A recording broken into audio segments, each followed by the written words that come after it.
자, 안녕하세요. 반갑습니다. 자, 오늘 1월 8일 영상을 또 시작을 하도록 하겠습니다.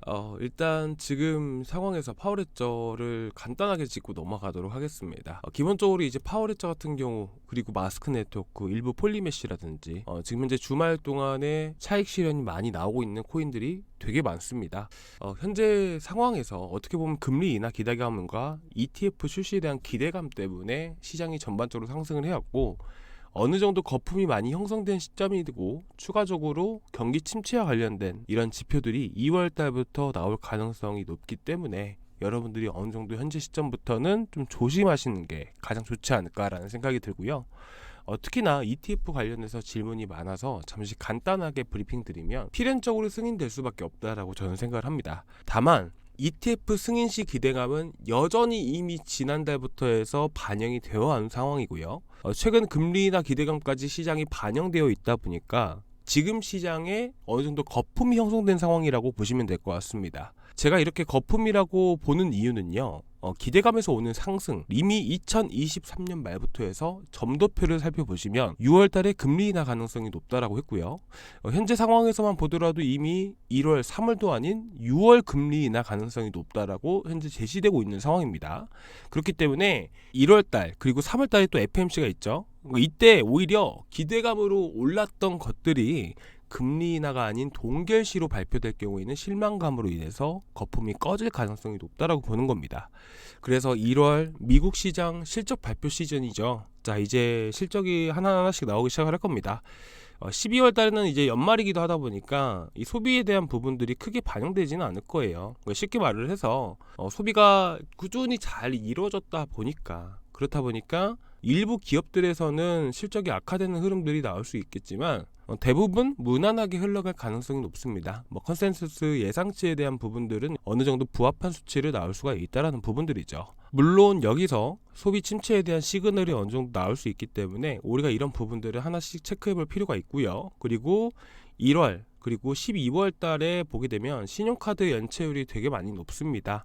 특히나 미국에서 이제 20대, 30대들이 이제까지 소비를 계속해서 해왔고, 이에 대한 연체율이 지속적으로 높아지고 있는 상황이고요. 이런 부분들이 2월 달에 고용 지표라든지 여러 지표들을 통해서 소비 침체에 대한 시그널들이 나오게 되면서 오히려 시장에 안 좋게 반영될 수 있다는 부분들도 미리서 우리가 알고 대비를 해놓으면 좋겠죠.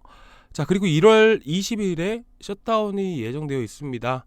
상호 간의 상원과 하원이 합의가 잘 이루어지지 않는다면 미국 셧다운이 발생될 경우 경기 침체로 이어질 수 있다라는 부분들이 여러분들이 알고 계시면 될 것 같고요.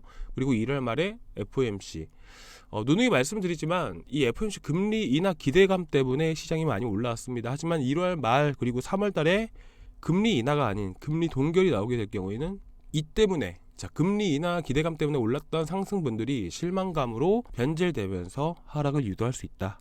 자, 그리고 3월에 또 이제 가능성 있는 영레포와 관련해서, 영레포, 이거 제가 많이 말씀드렸죠. 영레포, 레포 이런 게 있잖아요. 관련돼서 문제들이 다시 제기될 수가 있습니다. 은행이 최악의 경우에는 은행 파산도 일어날 수 있는 부분들인데, 제2의 SVB 사태와 같은 부분들이 다시 일어나게 될 경우에는 충분히 3월까지도 하락 가능성을 열어둬야 된다. 자, 그리고 여전히 10월, 11월 넘어가게 되면 대선에 대한 부분들이 있기 때문에 미국 대선으로 인해서 보통 이제 연말에 많이 상승을 많이 하죠. 그리고 4월부터 해서 뭐가 있죠? 반감기가 시작되죠. 반감기가 시작됩니다. 근데 반감기 시작된다고 해서 바로 올라가는 게 아니에요. 보통은 한번 떨어졌다가 올라가는 경우가 되게 많다 보니까 바닥은 4월부터 이뤄질 가능성이 높다라고 볼 수 있겠지만 상승은 조금 시간이 걸릴 수 있다. 그래서 우리가 24년 계획을 세울 때 결국 우리가 바닥에서 잡아야 되고, 바닥이 형성된 이후부터는 언제 상승할지도 우리가 예상을 해두면서 이에 대한 포트폴리오를 세워놓는 게 가장 중요하겠죠. 일단 이런 부분들은 제가 보고서를 통해서 여러분들께 전달드리고자 제가 작성 중에 있습니다. 이미 12월 초부터 해서 여러분들께 말씀을 드렸었고, 레포트는 작성되는 대로 해서 카톡방에 올려드릴 거니까 같이 참고해 보시면 좋으실 것 같고요. 오늘 일단은 파워레저 잠깐 말씀을 드리고 마무리할 건데, 이 파워레저 같은 경우에는 지금 이제 MM이라고 얘기를 하죠. 마켓 메이커들이 관여했던 코인입니다.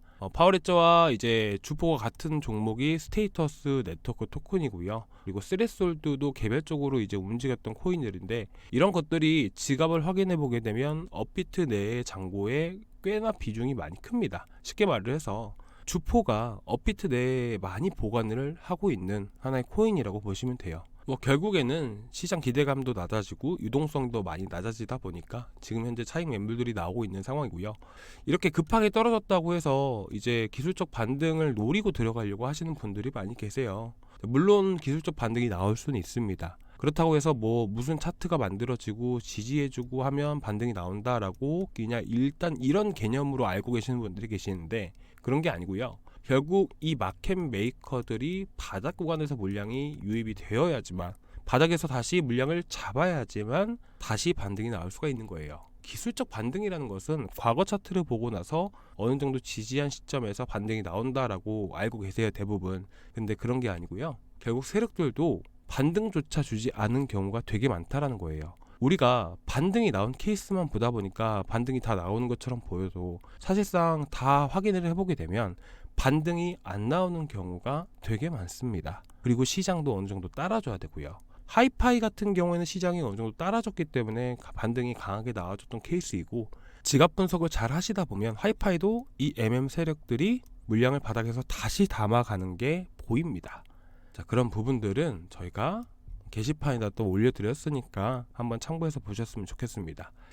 차트에 답이 있다라고 많이 생각하시는데, 사실 차트에는 답이 없습니다. 우리가 보는 후행성 하나의 지표일 뿐이고요. 투자자들의 심리가 하나의 그림으로 반영되고 있는 하나의 그림일 뿐입니다. 이런 걸 가지고 과거에 이랬다고 해서 앞으로 현재에 이럴 것이다 라고 추측은 할 수 있겠지만, 그게 객관적으로 증거가 될 수 없다라는 부분들은 여러분들이 꼭 알고 계시면 될 것 같습니다.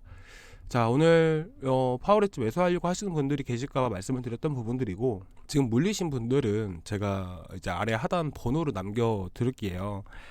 남겨드렸으니까 여기다가 남겨주시면 어떻게 대응을 해야 되는지 지갑 분석 이런 자료들을 같이 보내드릴 거니까, 여러분들이 현재 위치에서 어떻게 대응을 하면 될지 좀 자세하게 말씀을 드리도록 하겠습니다. 자, 오늘 여기까지 준비했고요. 다음 시간에 또 좋은 종목으로 만나 뵙도록 하겠습니다. 감사합니다.